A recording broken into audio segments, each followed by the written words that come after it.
From Siberia to Berlin in a coma, and then back to Russia again, Alexei Navalny's last 6 months have been almost too dramatic for words.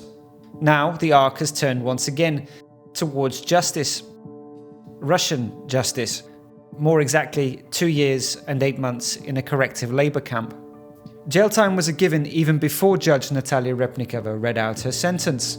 The Kremlin had not come this far, arresting its most prominent critic, provoking the most serious protests in a decade, only to let him out again. But why does the man Putin still refuses to name manage to touch such a nerve? Alexei Navalny has been the star of Russia's otherwise barren political landscape over the past 10 years. He came to prominence during the less carnivorous time of Dmitry Medvedev's pseudo-presidency, slipping under the radar of otherwise heavily controlled politics. Ever since then, he's seen the full weaponry of the state wheeled out against him in an increasingly uneven battle. Surveillance, intimidation, arrests, trumped-up trials, asset freezes.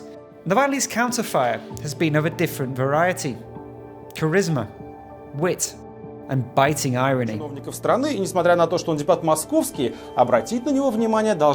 ability to coin an earworm, such as calling Putin's electoral bloc the party of crooks and thieves, очень плохо, и партия «Единая Россия» — это партия коррупции, это партия жуликов и воров. Is what propelled him to leadership during the protest movement of 2011 and 12. Кто сажает людей, чтобы красть? Кто сажает людей, чтобы сделать своих одноклассников? That biting rhetoric was once again on display in the courtroom when Navalny ridiculed his nemesis as a small-minded bureaucrat, an accidental president whose only know-how was to try to kill people.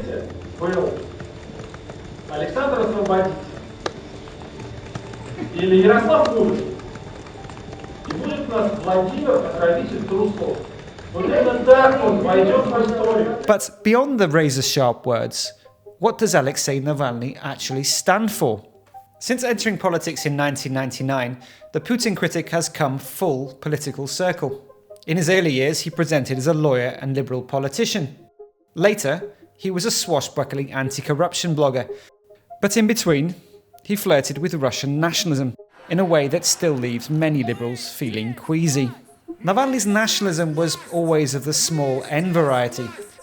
It appeared aimed to create the broadest electoral appeal, but there were also distasteful videos that appeared to compare migrants to cockroaches, and which the opposition leader to this day refuses to distance himself from. Navalny too remains a polarizing figure even within the opposition camp, with detractors accusing him of trying to monopolize protest around his own ego.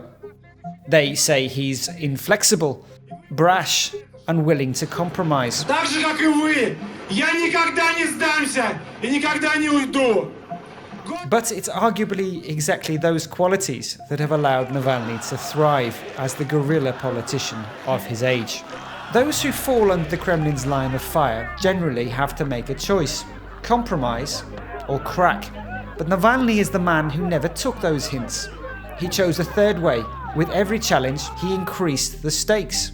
As the Kremlin attacked, he opened highly embarrassing investigations into the corruption Расследование, о of top котором вам officials. сейчас расскажем, заняло у нас многие месяцы, а началось именно вот с такой вот нелепой мелочи кроссовок и рубашек, которые и позволили нам. He encouraged tactical voting to use the Kremlin's rigged electoral system against them.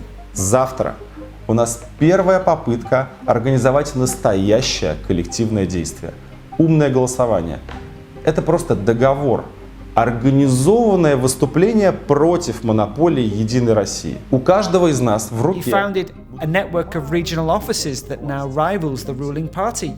He made a daring run for the presidency that was stopped before it even got off the ground. В этом нуждается сейчас наша страна. Это путь к прекрасной России будущего, и я смогу вести Россию этим путем. But a flight from Siberia to Moscow was when Navalny was issued his greatest challenge to date. He nearly died, poisoned, as the test later showed, by a military-grade Novichok, available only to agents of Vladimir Putin's state. Alexei Navalny would later secure a confession from his would-be assassin, in a jaw-dropping phone call that detailed how the nerve agent was applied to his blue underpants. Константин. Алло, Константин Борисович. Здрасте, меня зовут Устинов Максим Сергеевич. Все вещи обрабатывали? Нет, сначала не все. Сначала там основные. Костюм, там, трусы, вот это все. Потом ездили еще, когда коробку принесли, мы уже почти, все обрабатывали, да, последний раз. That arc of sheer malevolence would have stopped most in their tracks, but Navalny instead chose to take the fight to Putin. In January, he announced he would return to Russia, to the lair of his unsuccessful assassins, knowing full well it would mean significant time in prison. It was brave, almost to the point of foolishness, but that, by now, was the trademark of the Kremlin critic. Also true to form, Navalny had a trick up his sleeve. Soon after his arrest on arrival, Navalny released a new investigation detailing a £1 billion Black Sea palace apparently built for the president. The images of grotesque luxury at a time of growing poverty tapped into a fertile market for social justice. 100 million views and 3 protests later, the Kremlin appears to be seriously worried about public opinion for the first time in years. And the most remarkable thing is that Navalny did it all from a prison cell. With Russia's most prominent opposition leader now its most prominent political prisoner, for some time to come that's unlikely to change, the odds are once again piling high against Navalny. But with his history of turning terrible hands into winning combinations, you wouldn't want to be the one betting against him.